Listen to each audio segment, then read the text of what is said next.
naye nga kyenyinza okusuubiza bosi wange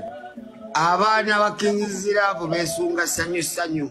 King Saha ne Chameleone bakakasizza ekivuyo kya Palaso ekya Ssanyu Festival. Ate nga munnange omuyimbi Reggae munnange wuno avuddeyo atandise kampeyini ey'okusondera munnange ate Chameleone ebiliyoni emu nga adda e Uganda eside eno. Bamita Jaminati era nga nsinzira ku Jaminati gi ngenda kubeera nga munnange nga nkutuusako. Ngenda kusaba ekintu kimu osooke osubscribing obeera nga tonnaba koza ate n'okulayikinga video ate wali kyoba kitambuya ddala bulungi nnyo muganda wange gwe alaba Jaminati gi sigenda kubeera nga nkulwisaawo wabula nga wali ngenda tandika munnange ate nkutandiseko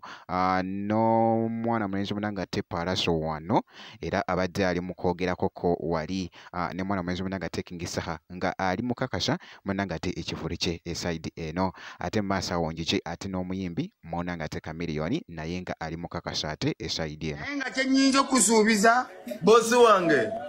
abaana ba Kings Love beesunga ssanyu.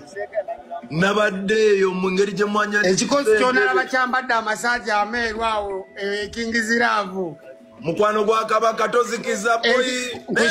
Kusho ya Palaso njagala ebeere challenge buli muyimbi asindike ttiimu ye. Kings Love ejja full force. omuntu yenna atakimanyi ndiza omukuba memba ba Kings Love abasookamu alina okuwakana kw'amaanyi ate kati owulidde kati oba owakana ki ne lwaki muwakana nnyo naye nga bannange abali eyo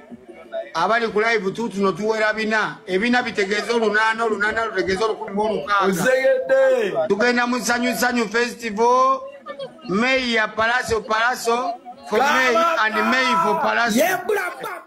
Bwe kityo nno munnange ate era nga akatambyako kabadde katredinga ate wali ku mukutu munnange ate ogwa TikTok kati era ku saidi yemu munnange ate Chameleone naye wuuno n'avaayo munnange ate wali n'akakasa mwana gwe nkutwala mu Palaso mwana gwe nga 17 Mei mwana gwe ondabiridde bulungi mwana gwe mbaga nti nakuzo mwezi ga 17 Mei Ssanyu Festival ne King of the East Sir Palaso agenda kuba bakyagalanya n'omuziki mbaga mwe ndaba Mayanja fans Mayanja family ba fans ba King of the East Palaso nakuzo mwezi ga 17 Mei Lugogo Cricket Oval Ssanyu Festival sikiddamu akalango kawedde mwe namukuŋŋaane mujje tusanyuke wabula mwana gwe ondabiridde bulungi mwana gwe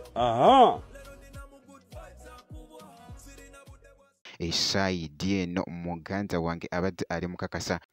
bwe kityo nno munnange ate bwe kitambudde era ku mwana mulenzi Chameleone kakati nno nga we mbadde nkutegeezezza avuddeyo munnange wali omuyimbi Reggae agamba nti nno omuyimbi munne Jose Chameleone munnange nti yensonga lwaki music industry munnange ya Uganda ekuze okutuuka wano muganda wange Reggae era atandise munnange kampeyini ey'okusondera munnange ate Chameleone biliyoni emu ez'okuwa Chameleone nga akomyewo wano munnange ate asuubirwa nti nno okubeera nga akomawo ku Friday eno muganda wange era nga wali okumwaniriza munnange ate bamwanirize munnange ate ne biliyoni eyo emu wanaabeera nga atuuse wano kakati nno ekyo kimanyi nti nno bajja kuba beetaagibwa nga ndowooza miliyoni ng'emu ey'abantu munnange bokka nga buli muntu nga asasulwa nusu lukumi can you imagine